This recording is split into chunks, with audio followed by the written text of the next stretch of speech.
se è vera sta storia che quelle cellule staminali Sofia dava segni di guarigione? Cosa ha avuto che ti dica, pararia da sì? Ma noi altri non siamo dei medici e non possiamo valutare tutte quante queste situazioni.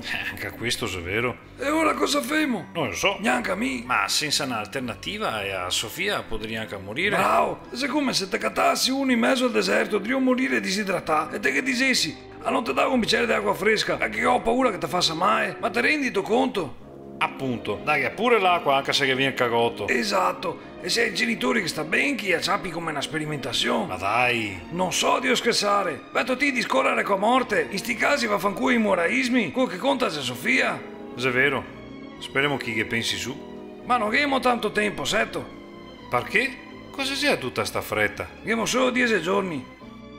So che 10 giorni, se pochi, come mai? È il processo per rigenerare cellule staminali e dare a Sofia, se ongo. E cosa fai? Purtroppo dai mussi si può acceppare solo che PA, ma manco bisogna provare.